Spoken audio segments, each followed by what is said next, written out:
5 തലമുറകളായി നിങ്ങൾക്കൊപ്പം PRS hospital. വളരെ നാളുകൾക്ക് ശേഷം ഇന്നലെ ഞാനും എൻ്റെ ഫാമിലിയും വൈഫും മക്കളും എല്ലാം കൂടി പ്രിൻസ് ആൻഡ് ഫാമിലി എന്ന സിനിമ കാണാൻ പോയി. അങ്ങനെ കാണാൻ പോകാൻ കാരണം അതിനകത്തൊരു ഫാമിലി എന്നുള്ളൊരു ഇത് കിടക്കുന്നത് കൊണ്ടാണ് കാണാൻ പോയത്. ശരിക്കും പറഞ്ഞാൽ ആ ചിത്രം കണ്ടപ്പോൾ ചിത്രത്തിന് വലിയ സന്ദേശമുണ്ട്. ചിത്രത്തിനകത്ത് നല്ലൊരു സന്ദേശമുണ്ട്. നമ്മൾ മില്യൺ അടിക്കാൻ നടക്കുന്നവരും ബ്ലോഗർമാരും ഞാനും യൂട്യൂബ് ചാനൽ നടത്തുന്ന ആളാണ്, 2 ചാനൽ നടത്തുന്ന ആളാണ്. എനിക്ക് സുഭാഷിതമെന്നും ഗ്രീൻ ഗ്ലോബൽ എന്നും 2 ചാനലുള്ള ആളാണ്.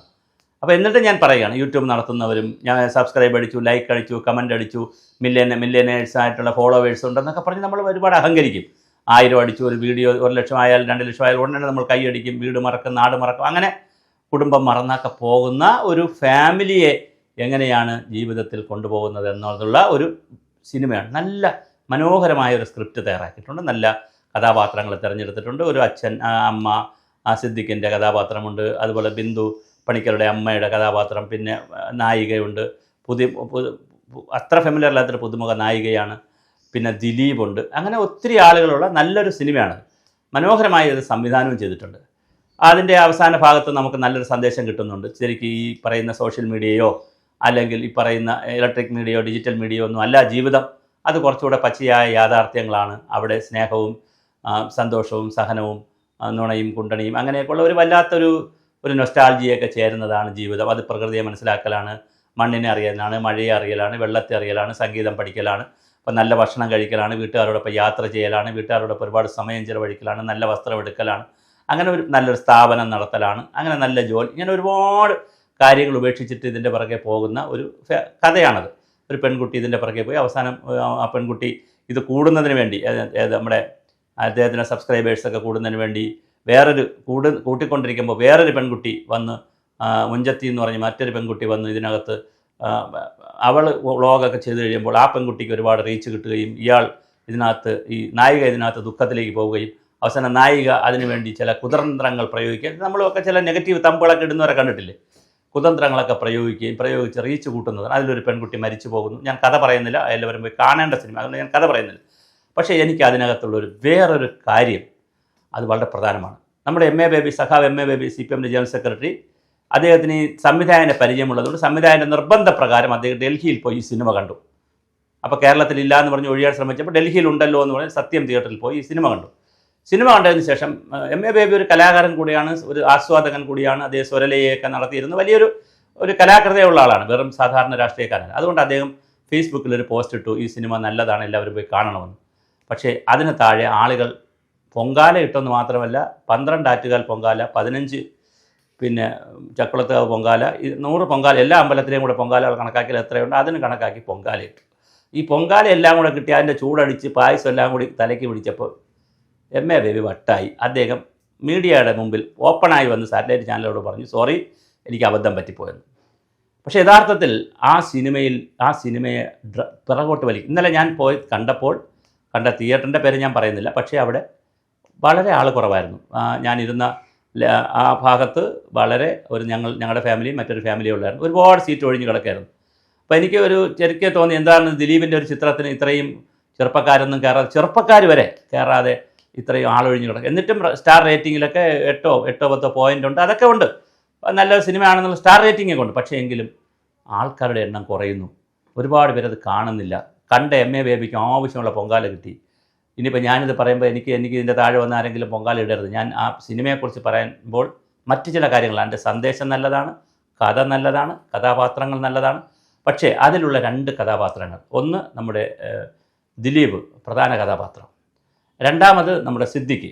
ഈ 2 കഥാപാത്രങ്ങളും പൊതുജീവിതത്തിലും സ്വകാര്യ ജീവിതത്തിൽ അവർക്ക് ചില പ്രശ്നങ്ങളുണ്ടായി.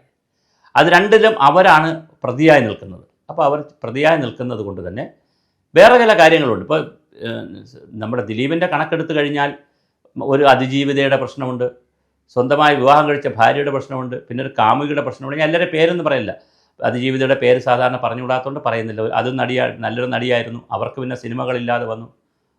പിന്നെ മഞ്ജു വാര്യർ വിവാഹം കഴിക്കുന്നു, അത് ഡൈവോഴ്സ് ചെയ്യുന്നു. കാവ്യമാധവൻ വിവാഹം കഴിക്കുന്നു. അങ്ങനെ കാവ്യയുടെ ജീവിതത്തിലും ആകെ അലുമ്പാക്കി. കാവ്യ വേറെ കല്യാണം കഴിച്ചതാണ്, മഞ്ജു വാര്യരുടെ ജീവിതവും ഇല്ലാതായി, ഈ അതിജീവിതയുടെ ജീവിതവും ഇല്ലാതായി. അങ്ങനെ ഇതൊക്കെ ഇല്ലാതാക്കിയപ്പോൾ ഒരു കാര്യം ദിലീപും മനസ്സിലാക്കണം, സിദ്ദിഖും മനസ്സിലാക്കണം, MA ബേബി മനസ്സിലാക്കണം, ഞാനും മനസ്സിലാക്കണം, ഈ പൊതുസമൂഹവും മനസ്സിലാക്കണം. മലയാളിയുടെ മനസാക്ഷി മരിച്ചിട്ടില്ല. മലയാളി എന്തെല്ലാം കോമാളിത്തരം കാണിക്കുന്നുണ്ടെങ്കിലും, എന്തെല്ലാം നെഗറ്റീവ് വാർത്തകളാണ് മലയാളിക്ക് ഇഷ്ടമെങ്കിലും, മലയാളിയുടെ മനസാക്ഷിയിൽ ഒരു നൈതികത, ഒരു നീതിബോധം കിടപ്പുണ്ട്. അത് കൊച്ചു കുട്ടികളിൽ വരെ കിടപ്പുണ്ട്.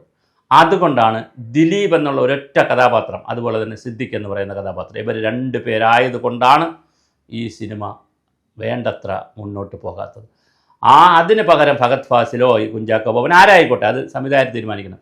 വേറെ 2 പേരായിരുന്നെങ്കിൽ തീർച്ചയായിട്ടും ഈ സിനിമയ്ക്ക് MA ബേബി പറഞ്ഞതിനും കയ്യടി കിട്ടിയേനെ. MA ബേബി പറഞ്ഞത് കൊണ്ട് തന്നെ, കാണണമെന്ന് പറഞ്ഞതുകൊണ്ട് തന്നെ സഖാക്കൾ എല്ലാം പോയി കണ്ടേനെ, ബാക്കിയുള്ളവരും പോയി കണ്ട. കാരണം MA ബേബി കണ്ട അഭിപ്രായം പറഞ്ഞ സിനിമയാണ്. തീർച്ചയായിട്ടും വലിയൊരു ചാൻസാണ്, സാധ്യതയാണ് ദിലീപിനും സിദ്ദിഖിനും സിനിമാ ലോകത്തിനും ഇല്ലാതെയായത്. ഇത് ഞാൻ പറഞ്ഞത് ദിലീപിനെ കൊച്ചാക്കി കാര്യം നടന്നു കഴിഞ്ഞല്ലോ സംഭവം. അതിൽ സിദ്ദിഖുമൊക്കെ ചെയ്ത് കഴിഞ്ഞു, നടന്നു കഴിഞ്ഞു. അതിൻ്റെ ന്യായാന്യായങ്ങൾ ശരി തെറ്റുകളൊക്കെ സമൂഹം തീരുമാനിക്കട്ടെ, കോടതി തീരുമാനിക്കട്ടെ. ഞാനതിനാളല്ല. അവർ തെറ്റുകാരാണോ, ഏത് സാഹചര്യത്തിൽ ചെയ്തു, ഇതൊന്നും പറയാൻ ഞാൻ ആളല്ല. പക്ഷേ ഒരു കാര്യം ഞാൻ പറയാം, ഈ ദിലീപന്മാർ, സിദ്ദിഖുമാർ, ഇനി വരുന്ന തലമുറയിൽപ്പെട്ടവർ, ഇപ്പോൾ ഇനി അഭിനയിക്കാൻ നിൽക്കുന്നവർ, പുതിയ തലമുറയിൽപ്പെട്ടവർ, കലാകാരന്മാർ, പൊതുരംഗത്ത് വരുന്നവർ ഇത് ശ്രദ്ധിക്കണം.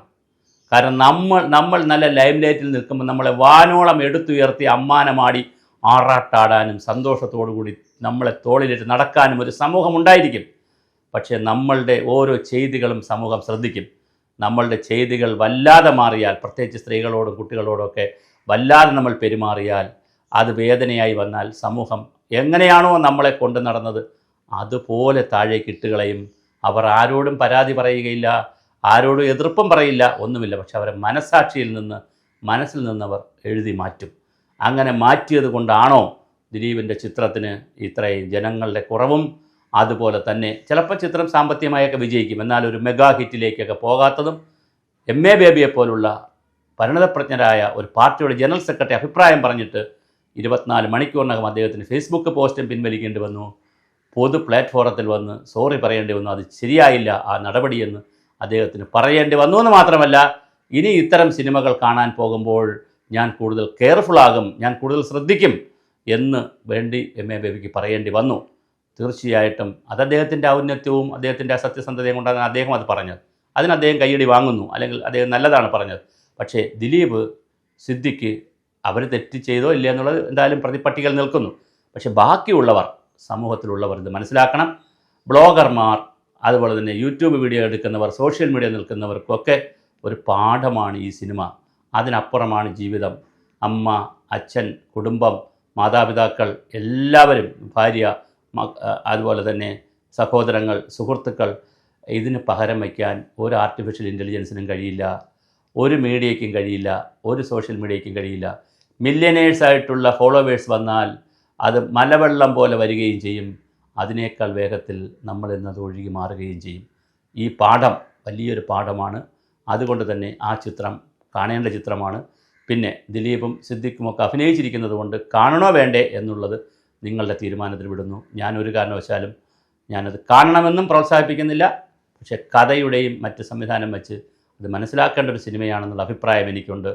ഞാൻ വീണ്ടും പറയുന്നു, അത് കാണണമോ വേണ്ടയോ എന്നുള്ളത് പൊതുജനങ്ങളായ പ്രേക്ഷകരായ നിങ്ങൾക്ക് വിടുന്നു.